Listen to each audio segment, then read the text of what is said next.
Je me souviens d'un après-midi de printemps, où les roses que j'avais choisies annonçaient une surprise qui ne fut pas celle que j'attendais. Antoine, mon mari, avait souvent loué ma discrétion, ma capacité à apporter une certaine sérénité à sa vie trépidante. Il pensait que ma force se nichait dans mon calme, ne voyant pas que sous cette surface tranquille battait un cœur plein de conviction et d'aspiration. Mon silence, il l'avait confondu avec l'absence de voix, alors qu'il n'était qu'une observation attentive du monde qui nous entourait, et parfois, de celui qu'il construisait sans vraiment me voir. Il me disait que notre fortune serait le socle de notre bonheur, sans jamais deviner que mon bonheur n'avait rien à voir avec les chiffres. Cette illusion, je l'ai portée longtemps, jusqu'à ce que les murs de notre existence parfaite commencent à trembler. La vérité, comme souvent, ne se révèle qu'au moment où tout ce que l'on croyait solide se fissure. C'est à cet instant précis que mon chemin a pris une tournure inattendue. Je rentrais à Paris ce jour-là, le cœur léger, et un bouquet de roses rouges à la main. Je m'appelle Élise Moreau, et à 32 ans, ma vie était un tableau que je croyais parfait, esquissé avec amour et une touche de destin. J'attendais notre premier enfant, une petite fille, et mon ventre s'arrondissait doucement, promesse d'un avenir lumineux. Ce jour-là, l'air de Paris était doux, un de ces après-midi de printemps où le soleil caresse les toits haussmanniens, invitant à la légèreté. J'étais rentré plus tôt que prévu de mon court séjour chez mes parents à Bordeaux, un besoin subit de retrouver Antoine m'avait prise. Mon mari ne m'attendait pas, il pensait que je serais absente encore 2 jours. J'avais eu l'idée charmante de lui préparer un dîner surprise, notre plat préféré, un gigot d'agneau rôti, accompagné d'une tarte tatin exquise, son péché mignon. J'avais même pris le temps de choisir un bouquet de roses rouges, pensant à son sourire en me voyant. L'ascenseur de notre penthouse, avec sa cabine en bois précieux et ses miroirs, m'a porté jusqu'au dernier étage. La porte de l'appartement, une lourde structure de chêne sculpté, s'est ouverte sur un silence étrange. Pas de musique douce, pas le bruit habituel de Julien, notre maître d'hôtel. Un silence épais, presque pesant. J'ai déposé mes roses sur la console de marbre de l'entrée, le cœur battant d'une douce anticipation. J'ai avancé, discrètement, vers notre chambre à coucher, attiré par des murmures à peine perceptibles. La porte était légèrement entr'ouverte, juste assez pour offrir une vue, une image qui allait graver une cicatrice indélébile dans mon esprit. Antoine n'était pas seul. Une femme grande et mince, aux cheveux noirs élégamment coiffés, se tenait près de lui, vêtue d'un simple peignoir de soie. Il riait, un son intime et feutré qui a envoyé une onde de froid glacial dans tout mon corps. Sans prévenir, elle s'est penchée et a posé un baiser lent et délibéré sur les lèvres d'Antoine. Il a répondu sans hésitation, ses bras se refermant autour de sa taille comme un geste familier. Pas une once d'hésitation, pas la moindre trace de culpabilité. Le choc m'a frappé comme un coup de poing en plein ventre, j'ai failli laisser tomber la boîte de pâtisserie que je tenais. La femme, que j'ai immédiatement reconnue comme Céleste Laurent, une photo que Manon m'avait montrée un jour me revenant à l'esprit, s'est retournée, surprise.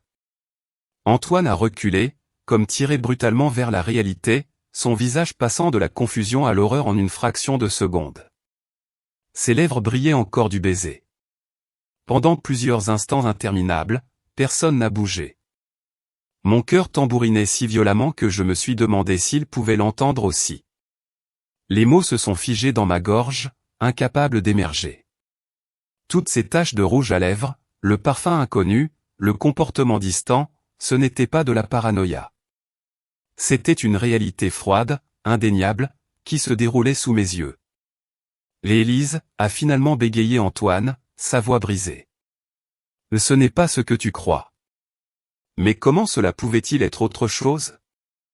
Les larmes ont embué mes yeux tandis que je posais doucement la boîte de pâtisserie sur le sol, mes mains tremblantes alors que je luttais pour me contenir. Je venais de tomber sur le genre de trahison que l'on ne pouvait pas expliquer. Céleste, quant à elle, semblait totalement impassible, presque amusée, comme si elle s'attendait à cette confrontation. Son regard est tombé sur mon ventre arrondi et elle a esquissé un léger sourire moqueur avant de se retourner avec froideur pour prendre ses affaires. « Je vous laisse discuter », a-t-elle dit d'un accent français mielleux teinté d'autosatisfaction, avant de s'éclipser dans la salle de bain adjacente sans un autre regard. Le choc initial a cédé la place à une vague de fureur montante. Je voulais crier, les confronter tous les deux, exiger des réponses, mais je me suis retrouvé figé, étouffé par des sanglots silencieux, secouant la tête, incrédule. Pourquoi, Antoine, pourquoi as-tu fait ça? Ma voix s'est brisée alors que je reculais d'un pas tremblant. Il a tendu la main vers moi, comme pour me toucher le bras, pour m'empêcher de m'effondrer. Et s'il te plaît, Élise, écoute-moi, Mais je me suis éloigné avant qu'il ne puisse finir. Pendant une seconde douloureuse, les images de notre vie ensemble ont inondé mon esprit, les causes caritatives que nous défendions côte à côte, notre mariage extravagant, la vie qui grandissait en moi. Et pourtant, voici l'homme qui avait promis de protéger mon cœur, le brisant avec tant de négligence dans la maison que nous appelions autrefois sacrée. Je ne peux pas faire ça, ai-je murmuré, les larmes coulant sur mes joues. À cet instant, j'ai su que toute la confiance ou l'amour qui avait pu exister entre nous était parti, écrasé. Je me suis retourné et j'ai quitté la chambre à grands pas, ignorant les supplications désespérées d'Antoine qui résonnaient derrière moi. J'ai atteint l'ascenseur, appuyant sur le bouton d'appel avec des doigts tremblants jusqu'à ce que les portes s'ouvrent. Tandis que je montais, les sanglots secouaient mon corps, chacun déchirant plus profondément que le précédent. J'ai serré mes bras autour de mon ventre, instinctivement, comme pour protéger mon enfant à naître de la tempête qui faisait rage autour de nous. Une fois dans le hall, des membres du personnel m'ont regardé avec inquiétude, mon visage ravagé par les larmes, mais je les ai bousculés, trébuchant dans la nuit fraîche. Une rafale de vent glacial de Paris m'a giflé, me tirant de ma torpeur. J'ai hélé un taxi d'une main tremblante, ne sachant même pas où je voulais aller. Tout ce que je savais, c'est que je devais m'éloigner, loin de la trahison, des mensonges et de l'homme que je pensais connaître. Quelque part au fond de mon esprit, une nouvelle résolution commençait à prendre forme. Je ne m'effondrerai pas, je ne serai pas défini par la trahison d'Antoine. Mais d'abord, j'avais besoin de temps pour réfléchir, pour planifier, pour me protéger et protéger mon enfant à naître. Pour la première fois depuis notre mariage, j'ai compris quelque chose de terrifiant, le pouvoir et la richesse d'Antoine pourraient être utilisés contre moi. Cette pensée m'a glacé presque autant que l'infidélité dont je venais d'être témoin. Cette nuit-là, j'ai passé des heures dans un hôtel de luxe au cœur de la ville, mais je n'ai pas remarqué les draps moelleux, la vue imprenable sur les toits de Paris ou les équipements sophistiqués du spa. Rien de tout cela n'avait d'importance face à ma dévastation. Je revoyais la scène du Pentouse encore et encore, espérant, de manière irrationnelle, qu'elle se terminerait différemment. Mais elle ne le faisait jamais. La trahison d'Antoine restait une vérité brutale, inébranlable. Mon téléphone vibrait sans relâche avec ses messages et ses appels, mais je ne pouvais pas me résoudre à répondre. Je restais recroquevillé sur le lit, mes bras protégeant mon ventre, comme si je pouvais en quelque sorte abriter le bébé de tout cela. Je me répétais sans cesse de respirer, de rester calme, pour le bien de mon enfant. À travers le brouillard du chagrin, j'ai réussi à composer le numéro de ma meilleure amie, Manon Leroy, qui est arrivée sans hésitation. Manon m'a trouvé recroquevillé dans le lit, le visage maculé de larmes et brisé, les cheveux en désordre, le teint pâle. Mais sous la douleur, une détermination silencieuse commençait à monter. Autour de tasses de tisane, je lui ai raconté chaque détail. Manon a écouté sans jugement, ses propres yeux brûlants de colère à l'idée de la trahison d'Antoine. « Il ne te mérite pas », a-t-elle dit, me serrant fort dans ses bras. « Et tu sais ça, n'est-ce pas ?» J'ai hoché la tête faiblement, bien que je n'étais pas sûr d'y croire vraiment. Mon cœur était un fouillis d'émotions, rage, chagrin, incrédulité et, étrangement, culpabilité. Aussi tordu que cela puisse paraître, je ne pouvais m'empêcher de me demander si j'avais fait quelque chose de mal, si j'avais en quelque sorte échoué en tant qu'épouse. Mais cette pensée n'a pas duré longtemps. Ma dignité a repris le dessus. Non, me suis-je rappelé, c'était de sa faute, et de la sienne seule. Le lendemain matin, les appels d'Antoine étaient devenus frénétiques. Message vocal après message vocal, d'abord des excuses en larmes, puis des supplications paniquées pour se rencontrer en personne. Mais je n'ai pas répondu. J'ai durci mon cœur contre ces mots. Je savais que j'avais besoin d'un plan. Si je devais quitter ce mariage, je devais le faire proprement, en toute sécurité, et d'une manière qui protégeait mon avenir et celui de mon enfant à naître. Mon téléphone a vibré à nouveau, mais cette fois ce n'était pas Antoine. C'était Laurence Dubois, sa mère. J'ai hésité, puis j'ai répondu, les doigts tremblants. La voix de Laurence a rempli la ligne, tremblante d'inquiétude. « Élise, ma chère, s'il te plaît, dis-moi, est-ce vrai ce qu'Antoine m'a dit? Il a dit que tu l'avais surpris, lui et Céleste, à l'appartement. » J'ai serré la mâchoire, le chagrin montant à nouveau. « Oui, ai-je réussi à dire, la voix à peine un murmure. C'est vrai. Je ne sais plus quoi faire. J'en ai assez, Laurence, je ne peux pas vivre comme ça. » Un long et lourd silence a suivi. « Je comprends, » a finalement dit Laurence, sa voix pleine de douleur. « Je suis tellement désolé. Je n'aurais jamais imaginé qu'il te trahirait ainsi. J'essaie de comprendre tout cela, mais s'il te plaît, si tu as besoin de quoi que ce soit, appelle-moi. Quoi qu'il arrive entre toi et Antoine, tu seras toujours de la famille pour moi. » Cette promesse n'a pas effacé la douleur, mais elle m'a rappelé que je n'étais pas complètement seul. J'ai remercié Laurence doucement, puis j'ai raccroché, m'enfonçant plus profondément dans le fauteuil de la suite de l'hôtel. L'avenir semblait flou, comme un brouillard à l'horizon lointain, mais dans mon cœur, une détermination silencieuse grandissait. 2 jours se sont écoulés sans autre contact. Puis, Antoine a découvert l'hôtel où je séjournais. Il s'est présenté dans le hall, exigeant de me voir. La sécurité a appelé ma suite depuis la réception. J'entendais sa voix à travers le téléphone, désespérée et suppliante. « Élise, s'il te plaît, laisse-moi te parler. Nous pouvons arranger ça. » Je suis restée silencieuse. Puis je l'ai entendu dire, « Je t'aime. Pense à notre bébé. » Quelque chose en moi s'est brisé. J'ai saisi mon téléphone et j'ai rapidement composé le numéro d'Antoine. Il était hors de question que je le voie en face, pas après tout cela. Quand il a décroché, je suis allé droit au but. Je ne le dirai qu'une seule fois. C'est fini. Je veux divorcer. Sa voix paniquée s'est répandue en hoquet. « Élise, s'il te plaît, non.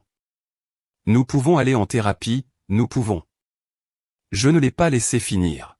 « Depuis combien de temps cela dure-t-il » Un long silence. Je sentais la vérité peser lourdement dans l'air avant qu'il n'admette finalement, quelques mois. J'ai avalé difficilement, clignant des yeux à travers la douleur.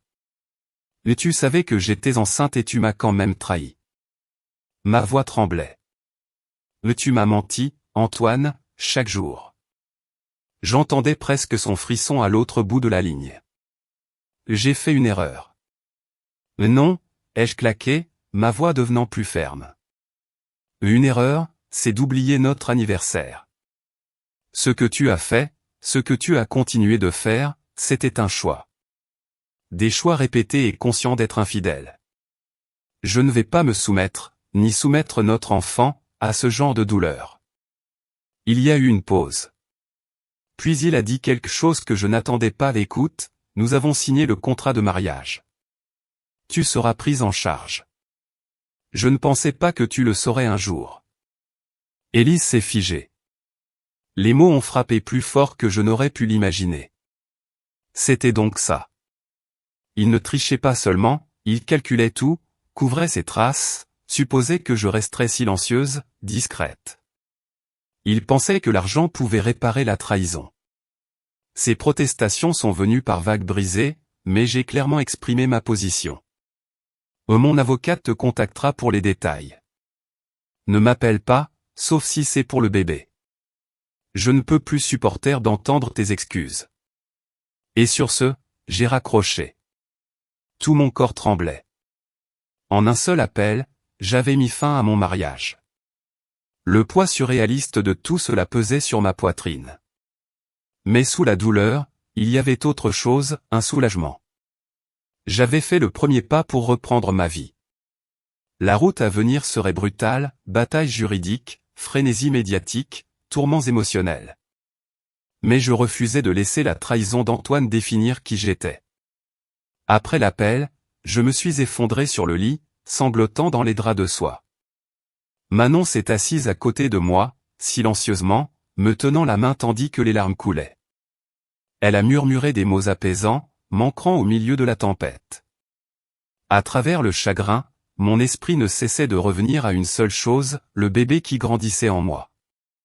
J'ai promis à mon enfant à naître, là, à cet instant précis, que nous aurions une vie meilleure. Une vie sans mensonge, une vie sans douleur. Je bâtirai cette vie, peu importe la longueur ou la difficulté du chemin à parcourir.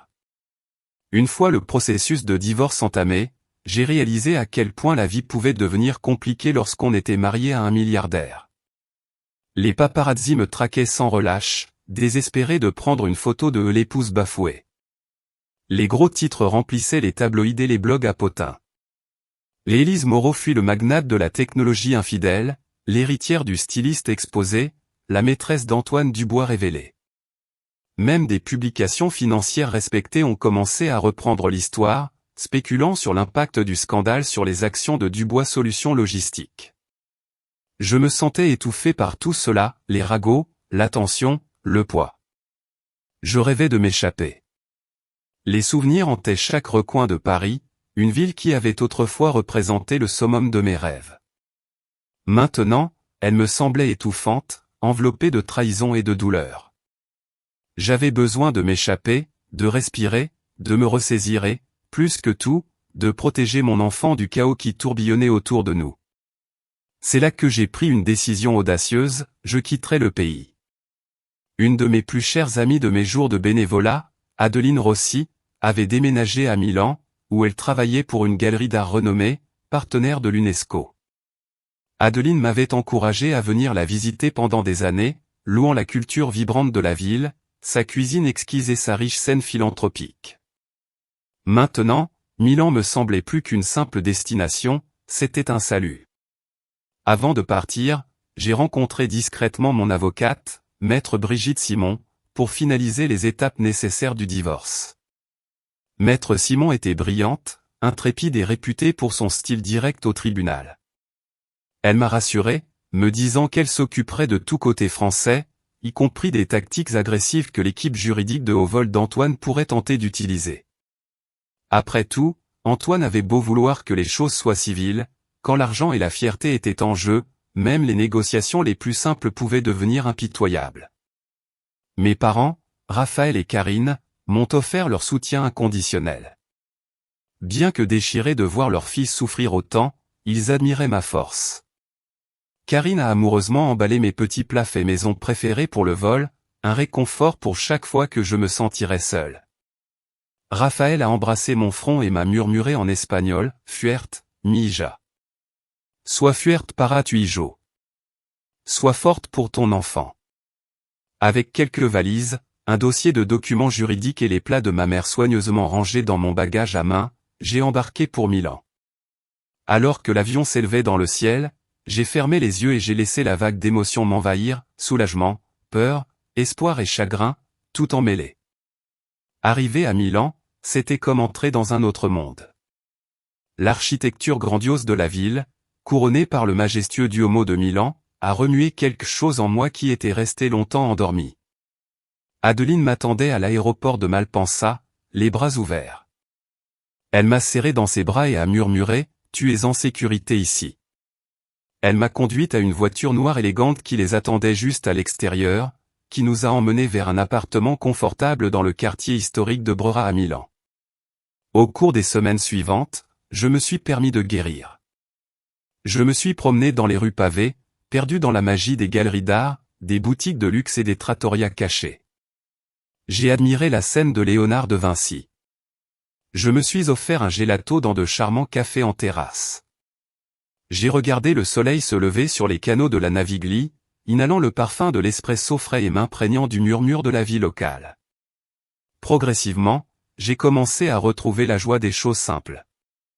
Mais mes ambitions ne pouvaient pas rester enfouies longtemps. Ma grossesse manquerait, mais elle allumait aussi en moi un feu d'urgence. Je devais assurer mon avenir, mais surtout celui de mon enfant à naître. Adeline m'a présenté à plusieurs figures influentes de la communauté philanthropique et des affaires de Milan. L'un d'eux, Jean-Luc Bernard, un capital risqueur doté d'un instinct aiguisé pour les entreprises sociales, a montré un intérêt particulier pour mon mélange unique d'expériences dans le secteur associatif et les affaires. Autour d'un espresso à l'Armani Café, Jean-Luc m'a interrogé sur mon parcours. Il a été impressionné par ma vision et ma détermination, et peu après, il m'a offert un rôle de consultante au sein d'un incubateur de start-up qu'il soutenait.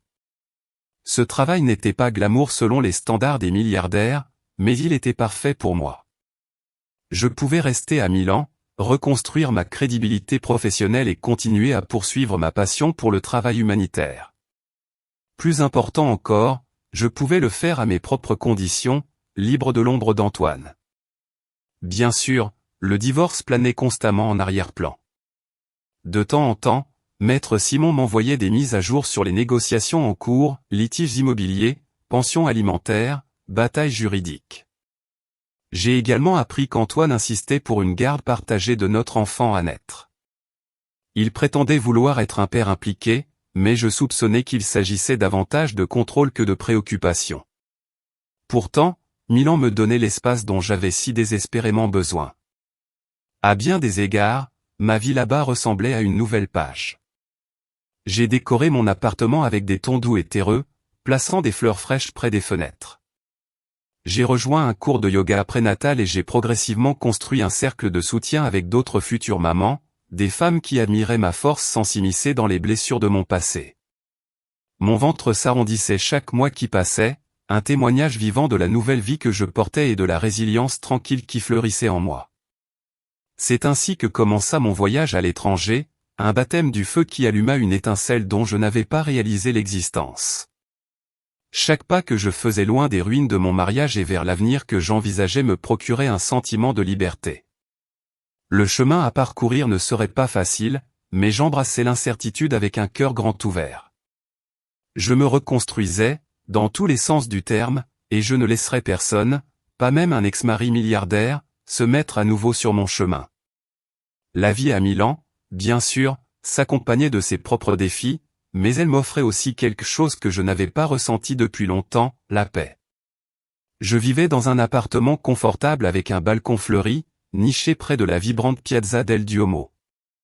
Chaque matin, je me réveillais au doux carillon des cloches de l'église et au murmure de la vie de la rue, une bande-son bien plus douce que le chaos que j'avais laissé derrière moi.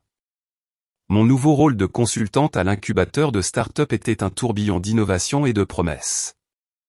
J'ai commencé à assister à des séances de pitch où de jeunes entrepreneurs dévoilaient des idées audacieuses, des lignes de mode respectueuses de l'environnement, des applications de santé axées sur l'aide humanitaire et des plateformes de chaînes d'approvisionnement éthiques.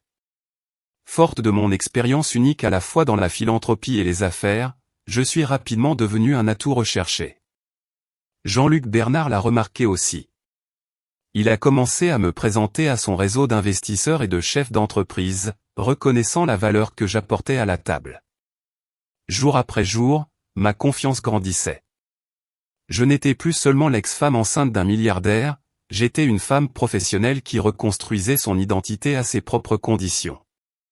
Équilibrer travail et grossesse n'était pas facile. Les nausées matinales me forçaient parfois à quitter les réunions plus tôt, et la fatigue me gagnait l'après-midi. Mais je continuais, poussé par la détermination et la vie qui grandissait en moi. J'ai consulté une obstétricienne italienne compatissante, le docteur Sophie Dupont, qui m'a encouragé à chaque étape. « Votre bébé ressent tout ce que vous ressentez », me rappelait le docteur Dupont lors d'une visite, touchant doucement mon épaule. « Laissez votre force et votre optimisme vous guider tous les deux. » Plus je m'immergeais dans l'écosystème des startups de Milan, plus une nouvelle idée audacieuse commençait à prendre forme. Je voulais créer quelque chose de moi-même, une entreprise qui fusionnait la technologie, l'impact mondial et ma passion pour le travail humanitaire. Je repensais à mes jours de travail aux côtés d'Antoine, en particulier aux obstacles logistiques constants rencontrés par les organisations à but non lucratif pour acheminer des fournitures médicales ou du matériel éducatif dans des régions reculées. Et si je pouvais changer cela? Et si je construisais une plateforme pour simplifier et rationaliser ces efforts, rendant plus facile, plus rapide et plus rentable l'acheminement de l'aide à ceux qui en avaient besoin? Animé par cette vision, j'ai passé mes soirées à esquisser des idées, à faire des recherches et à exploiter mon réseau. Adeline, toujours ma plus grande supportrice, écoutait avec enthousiasme et me présentait des collaborateurs partageant les mêmes idées. Jean-Luc a organisé des séances de brainstorming informelles, offrant des retours réfléchis et des perspectives commerciales. Petit à petit, ma nouvelle entreprise a commencé à prendre forme. Je l'ai nommée Global Bridge, une plateforme conçue pour connecter les organisations à but non lucratif avec des partenaires de transport éthique, offrant une transparence totale, une fiabilité et une rentabilité dans la livraison de l'aide. L'une des plus grandes étapes est venue lorsque j'ai présenté Global Bridge lors d'un petit événement de réseautage à Milan. Debout devant une douzaine d'investisseurs et de dirigeants d'ONG, mon ventre de femme enceinte visible sous une élégante robe noire, j'ai ressenti un léger trac, mais je me suis ressaisi, puisant dans tout ce que j'avais appris.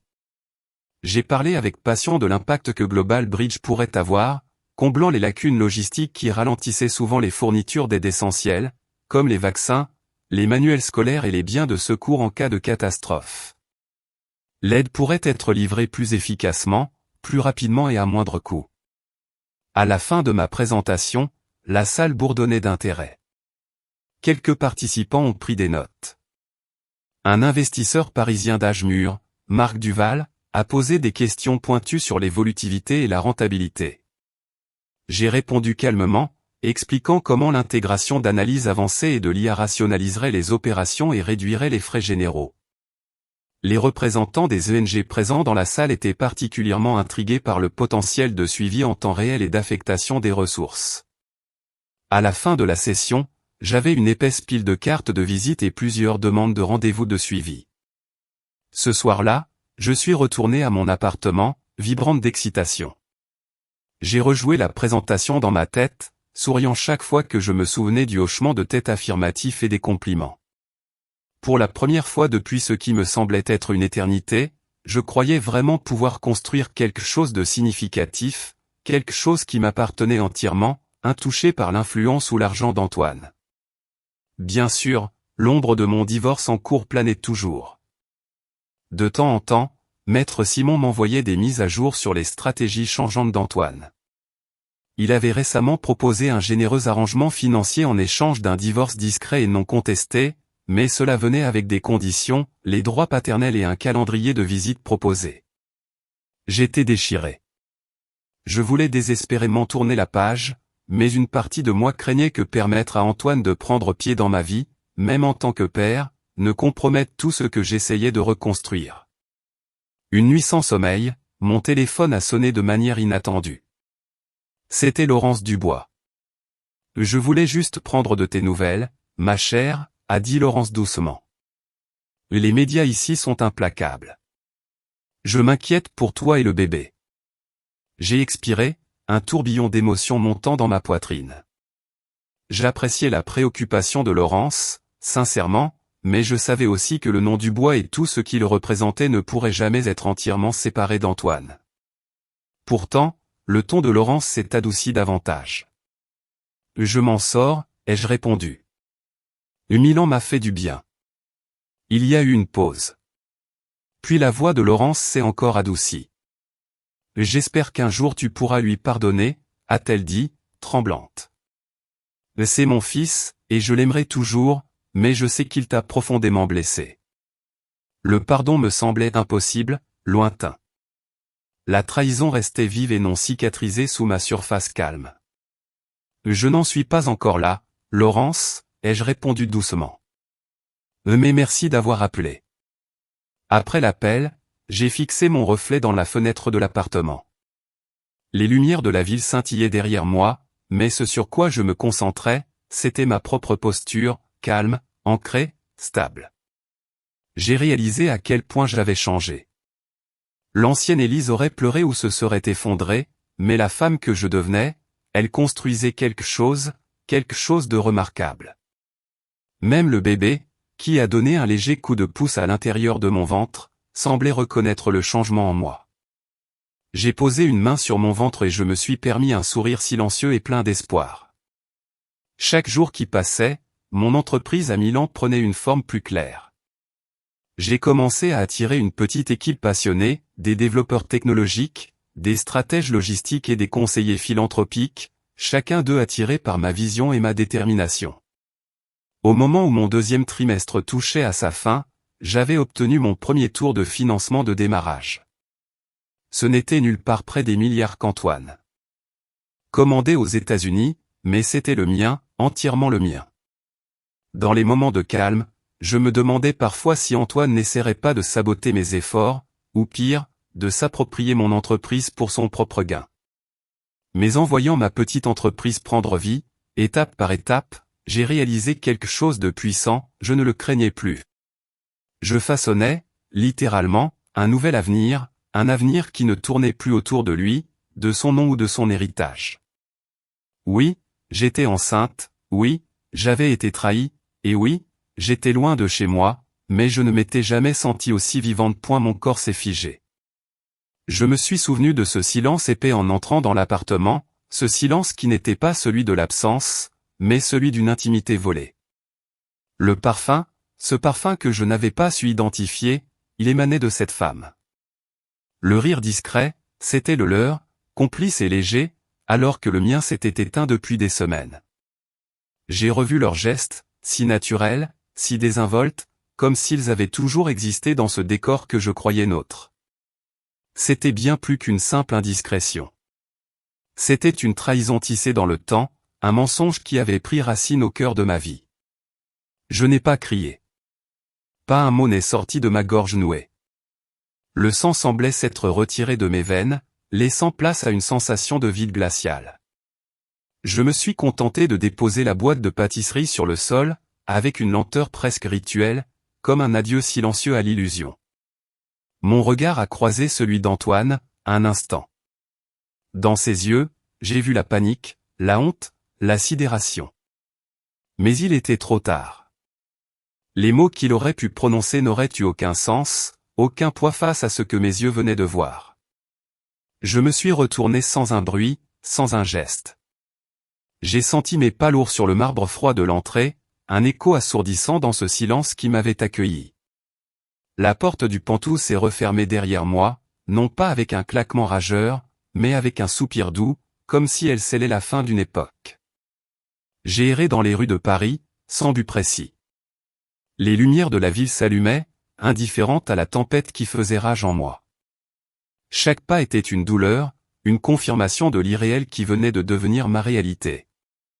Les images se bousculaient, se mêlaient, les rires d'Antoine et de cette femme, le parfum entêtant, son regard fuyant ces derniers temps. C'était là, partout, dans chaque recoin de mon esprit. Je me suis senti si seul, si perdu, portant en moi non seulement mon chagrin mais aussi cette nouvelle vie, si fragile et innocente, que je devais protéger. La grandeur des immeubles parisiens, les vitrines des boutiques de luxe, tout me paraissait soudain dérisoire, vide de sens. J'ai fini par me réfugier dans un grand hôtel, un de ces lieux impersonnels où l'anonymat est un luxe. La suite était opulente, le lit moelleux, mais je n'y ai trouvé aucun réconfort. J'étais incapable de fermer les yeux, incapable de trouver le repos. Chaque minute était une torture, chaque pensée un coup de poignard. Mon téléphone a vibré, encore et encore, les appels et messages d'Antoine se succédant. Je n'ai pas répondu. Il n'y avait plus rien à dire. Il n'y avait plus de nous. C'est là, dans cette solitude oppressante, que j'ai tendu la main vers Manon Leroy. Ma meilleure amie. Sa voix, quand elle a décroché, était un baume, une encre. Elle est arrivée sans un mot, son visage exprimant la compassion et la fureur tenue. Manon m'a écouté. Elle a écouté mes sanglots, mes mots entrecoupés, la description froide et brute de ce que j'avais vu. Elle n'a pas cherché à minimiser, ni à excuser. Elle a simplement été là, me serrant la main, me ramenant doucement à la réalité. Élise, m'a-t-elle dit, sa voix ferme mais douce, ce n'est pas ta faute. Jamais. Tu dois penser à toi maintenant, et à ce bébé. Ces mots, si simples, ont commencé à délier le nœud de culpabilité qui m'étreignait. Non, ce n'était pas ma faute. Je n'avais rien fait de mal. C'était sa faiblesse, sa trahison. À ce moment-là, dans le creux de la nuit, une résolution a commencé à prendre forme. Pas une vengeance bruyante, pas une scène publique, mais une décision froide et calculée de me retirer, de reconstruire ma vie loin de lui, loin de ce mensonge. Je voulais la paix, la liberté pour moi et pour ma fille. Cette nuit-là, j'ai su que je ne reviendrais pas en arrière. Mon chemin allait se séparer du sien, et je me sentais prête, malgré la douleur lancinante, à marcher seule. Les jours qui ont suivi ont été un tourbillon de silence pour moi, d'appels incessants pour Antoine. Il a fini par me retrouver dans cet hôtel anonyme. La réception a appelé ma suite, sa voix résonnant, désespérée. « Élise, s'il te plaît, laisse-moi te parler. Nous pouvons arranger ça. » J'ai refusé de le voir. Ce n'était plus à Antoine de dicter les termes de notre rencontre. La dignité, ma dignité, passait avant tout. J'ai composé son numéro, ma décision prise, irrévocable. Quand il a décroché, il y a eu un instant de silence de sa part, puis un flot de mots, de supplications, de promesses. « Élise, s'il te plaît, non. Nous pouvons aller en thérapie, nous pouvons. » Il se précipitait, essayant de me retenir par des mots creux qui ne faisaient qu'effleurer la surface de ma blessure. J'ai coupé court. « C'est fini, Antoine.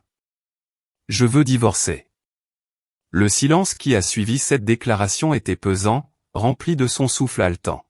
« Depuis combien de temps cela dure-t-il » ai-je demandé, ma voix tremblant à peine, mais ma détermination était inébranlable. Il a hésité, puis a murmuré, « Quelques mois. » Quelques mois. Il savait que j'étais enceinte.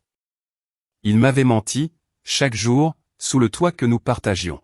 « Mais tu savais que j'attendais notre enfant et tu m'as quand même trahi » ai-je prononcé, les mots un murmure froid, « Tu m'as menti, Antoine, chaque jour. » Il a tenté de se défendre, de s'excuser, de blâmer la pression de son empire naissant, les exigences de Dubois Solutions Logistiques. « J'ai fait une erreur » a-t-il affirmé. Mais cette fois, je n'étais plus la femme naïve d'autrefois. « Non » ai-je rétorqué, ma voix se raffermissant avec chaque mot. « Une erreur, c'est d'oublier notre anniversaire. Ce que tu as fait, Antoine, ce que tu as continué de faire, c'était un choix. Des choix répétés et conscients d'être infidèle.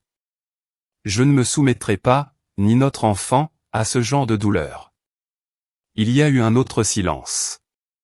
Puis, il a prononcé des mots que je n'attendais pas, des mots qui ont révélé toute la profondeur de sa calcul. « Écoute, nous avons signé le contrat de mariage. Tu seras prise en charge.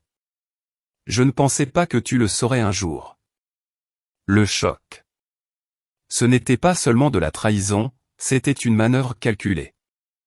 Il avait tout prévu, tout couvert, certain que je resterais silencieuse, petite, satisfaite de l'argent. Il pensait que l'argent pouvait acheter ma dignité, réparer l'irréparable. Mes protestations sont venues par vagues, mais je l'ai interrompu, ma voix claire et résolue. « Mon avocate te contactera pour les détails. Ne m'appelle plus, Antoine, sauf si c'est pour le bébé. Je ne peux plus supporter d'entendre tes excuses. » Et sur ces mots, j'ai raccroché. Mon corps entier tremblait, secoué par l'acte définitif que je venais de poser. En un seul appel, mon mariage était terminé. Un poids immense s'était déversé de mes épaules, laissant place à un étrange mélange de douleur et de soulagement. J'avais fait le premier pas, le pas le plus difficile, vers la reprise de ma 6. Le lendemain, un appel inattendu m'a surprise. C'était Laurence Dubois, la mère d'Antoine. Sa voix était chargée d'une profonde tristesse, mais aussi d'une sincérité qui m'a touché. « Élise, ma chère, je suis tellement désolé. Je n'aurais jamais cru qu'Antoine puisse te faire ça. Je ne comprends pas ce qui s'est passé, mais sache que quoi qu'il arrive entre vous, tu resteras toujours de la famille pour moi. » Ces mots, cette tendresse inattendue de ma belle-mère, ont agi comme un baume sur ma blessure. Ils ne guérissaient pas la douleur, mais ils me rappelaient que je n'étais pas seul, complètement seul. C'était un soutien précieux, silencieux, qui me donnait la force d'avancer. J'ai remercié Laurence doucement. Je savais que la route serait longue, jonchée d'obstacles, de batailles juridiques, mais une nouvelle détermination s'était forgée en moi. J'ai contacté maître Brigitte Simon, mon avocate, réputée pour sa fermeté et son intégrité. Je lui ai confié mon histoire, ma volonté de divorcer dignement, de protéger mon enfant. Elle m'a écouté avec attention, son regard aiguisé me transmettant une confiance nouvelle. Le chemin serait difficile, mais je n'étais plus seul à le parcourir. Si vous êtes encore là, s'il vous plaît, laissez un commentaire avec le chiffre ainsi dessous, pour que je sache qu'il y a des amis qui m'accompagnent tout au long de ce voyage.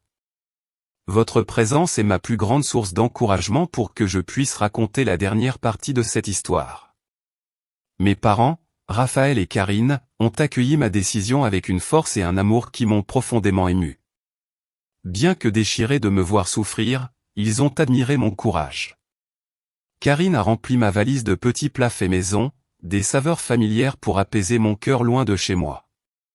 Raphaël, mon père, a posé sa main sur mon front et m'a murmuré en espagnol, « Fuerte, mi hija. Sois fuerte para tu hijo.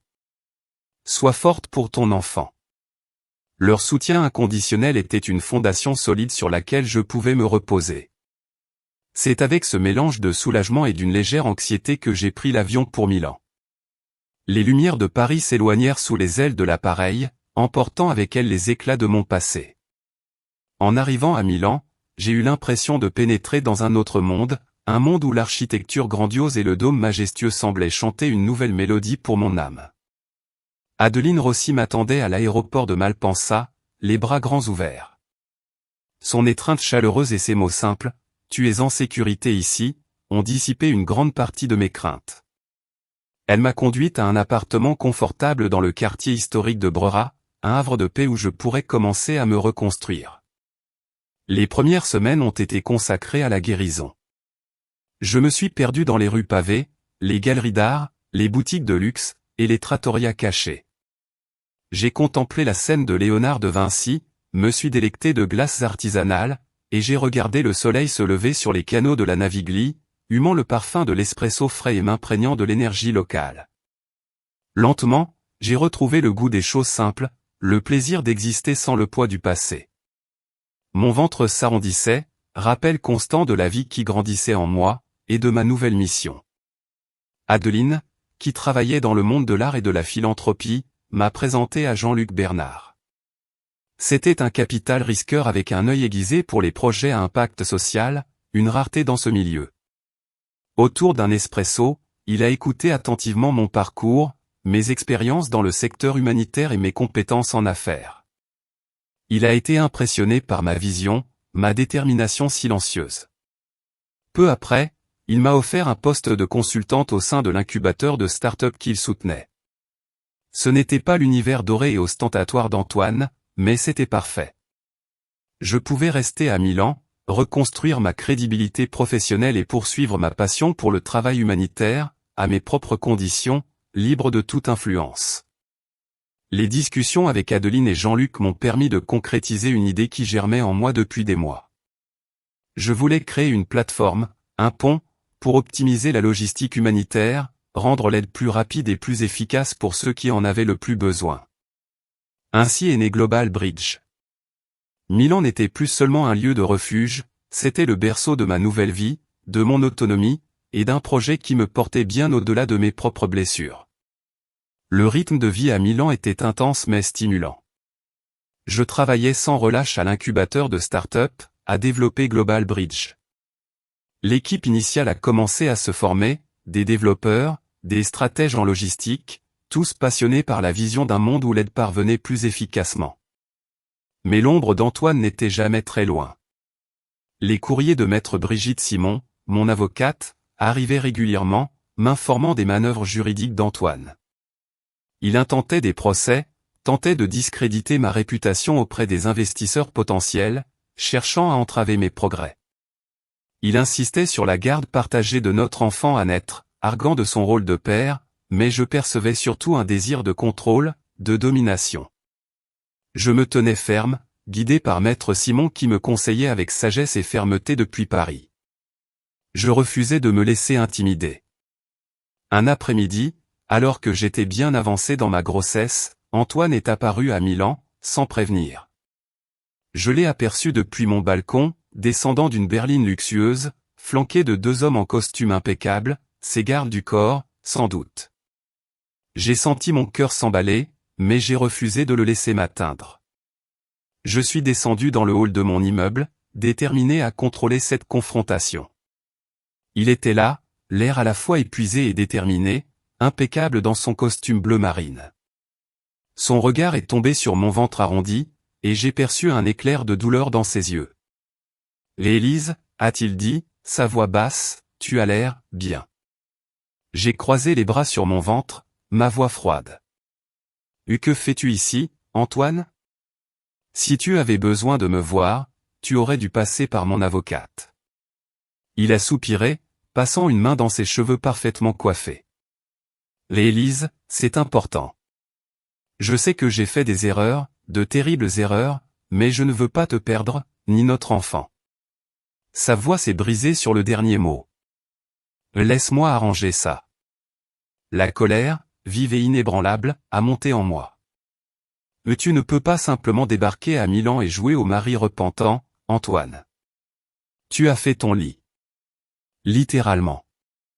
J'en ai assez d'être ton second choix. » Son expression s'est durcie. Il a évoqué la pression de l'entreprise, des expansions, admettant que Céleste n'était qu'une distraction stupide. Mais pour moi, ces mots sonnaient creux. « Tu as une drôle de façon de montrer ton amour, ai-je rétorqué, un rire amer m'échappant. Nous sommes restés un instant dans un silence pesant, la confrontation reflétée dans le marbre poli du hall.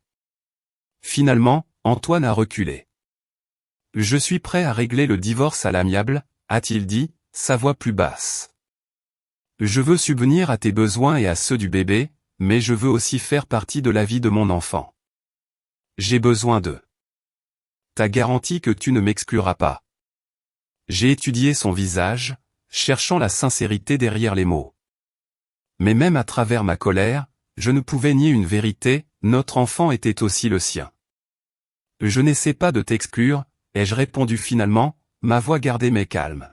« Mais tu as détruit la confiance entre nous, et maintenant tu me combats devant les tribunaux, tu as essayé de me forcer à rentrer en France. » Antoine a hoché la tête, un éclair de culpabilité traversant son visage.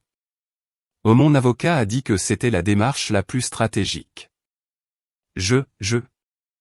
Il a pris une longue inspiration. « Peut-être que nous pouvons trouver un compromis.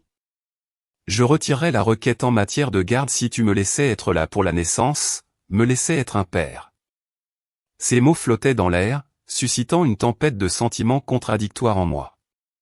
Malgré tout ce qu'il avait fait, une part de moi savait que s'il s'engageait réellement dans la paternité, cela pourrait le changer, et cela pourrait être important pour l'enfant un jour. « J'y réfléchirai, ai-je dit finalement, ma voix tendue. Mais ne te présente plus jamais ici sans prévenir, et n'essaie pas de me contrôler avec des menaces légales. Je construis une vie pour moi ici, et je ne te laisserai pas la saboter. » Un éclair de remords a traversé le visage d'Antoine.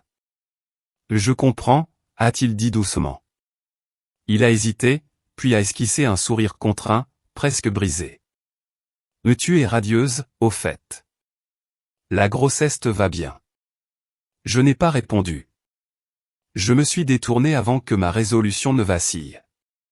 Sans un mot de plus, Antoine est parti, ses gardes du corps le flanquant alors qu'il disparaissait par les portes du hall. Je suis resté seul, le silence s'installant autour de moi comme un brouillard. J'ai expiré avec difficulté, les larmes me piquant les yeux. Malgré mon calme apparent, cette confrontation m'avait ébranlé.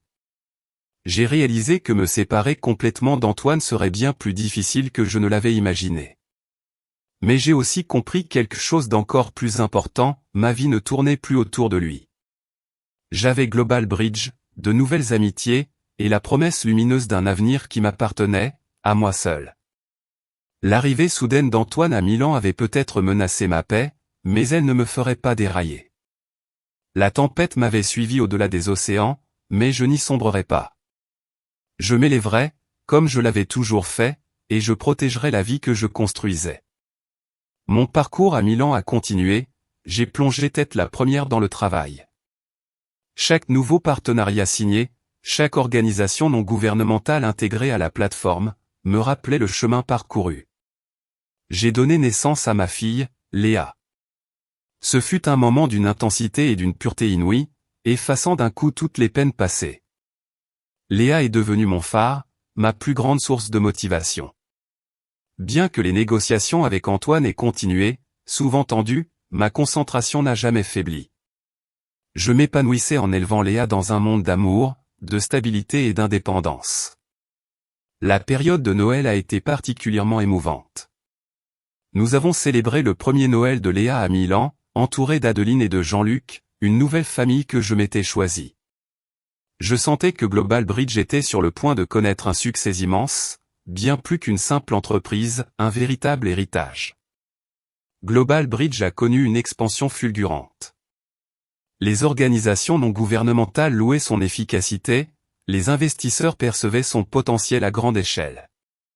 Les médias, autrefois obsédés par mon scandale, ont commencé à me présenter comme une étoile montante de l'innovation sociale, non plus comme l'ex-femme bafouée d'un milliardaire. À Milan, j'ai déménagé dans un appartement plus grand, aménageant une chambre lumineuse pour Léa et un bureau élégant d'où je gérais mon équipe grandissante, répartie sur plusieurs fuseaux horaires. Antoine est resté dans le tableau, mais à mes conditions. Des appels vidéo mensuels lui donnaient un accès limité à Léa, mais ma vie, c'était moi qui la façonnais désormais. Le point culminant est arrivé lorsqu'Amal Clooney m'a personnellement invité à prendre la parole au sommet mondial de la philanthropie à Genève, un rassemblement mondial de diplomates, de bâtisseurs de changement et d'humanitaires. Je savais que c'était plus qu'une simple conférence, c'était mon moment. Je me suis avancé sur la plateforme polie de la salle du sommet, face à une audience de leaders influents, de penseurs mondiaux et de philanthropes de haut niveau.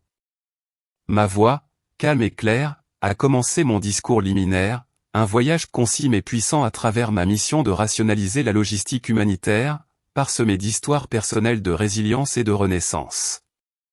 J'ai partagé des exemples concrets, comment Global Bridge avait réduit de moitié les délais de livraison, comment il avait acheminé des vaccins et des fournitures de secours dans certains des coins les plus reculés du monde.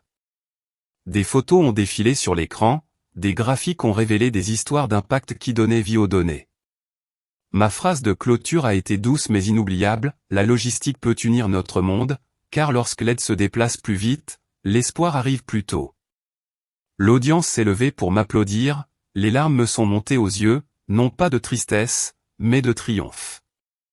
J'avais réécrit mon histoire. Je n'étais plus seulement quelqu'un qui avait survécu à la trahison, j'étais une bâtisseuse de ponts, une mère, une visionnaire et une voix pour la transformation sur la scène mondiale. Un monde fracturé, un envoi à la fois. Les applaudissements étaient retentissants. Après ma présentation, des personnalités éminentes d'organisations non gouvernementales mondiales, de coalitions humanitaires et de grandes entreprises d'investissement se sont alignées pour me rencontrer, désireuses de discuter de partenariats avec Global Bridge. Au milieu des poignées de main enthousiastes et des cartes de visite échangées, j'ai aperçu Adeline au fond de la salle, berçant doucement une Léa endormie. La vue de ma fille, si petite, si paisible, reposant au cœur d'un tel espace de pouvoir, m'a rempli d'une gratitude si profonde qu'elle a failli me faire pleurer. Ce soir-là, de retour dans ma suite genevoise, je me suis assise près de la fenêtre, Léa blottie contre ma poitrine. Les lumières de la ville scintillaient à l'extérieur. Mon cœur, jadis brisé par le chagrin et la trahison, s'était empli d'une vocation, d'une force et d'une paix. J'avais réécrit mon histoire, non seulement pour moi-même, mais pour ma fille, et pour un monde qui avait besoin de nouvelles façons d'espérer. Ce qui avait commencé comme une simple survie était devenu bien plus, un héritage de lumière, une vie bâtie sur les cendres, plus forte, plus libre, et indéniablement mienne. Antoine, avec toute sa fortune, n'avait pas échoué par manque de moyens, mais parce qu'il n'avait vu en moi qu'un reflet de sa propre grandeur, jugeant la valeur humaine à l'aune de l'apparence et du statut. Son arrogance l'avait aveuglé, lui faisant mépriser la femme discrète qu'il avait épousée. Il a perdu bien plus que ce qu'il pouvait compter. Sa trahison n'était pas le signe de ma faiblesse, mais la manifestation d'une profonde insécurité chez lui. Son ego, aussi brillant fût-il, était d'une fragilité déconcertante. Il avait ce besoin viscéral de se sentir indispensable, d'être le seul centre de gravité. Face à une femme qui, silencieusement, construisait sa propre autonomie, sa propre force tranquille, sans rien attendre de lui pour exister, son propre monde s'était effondré. Ma vraie victoire ne fut jamais la vengeance, ni l'humiliation publique. Elle fut dans la dignité inébranlable avec laquelle je me suis retiré.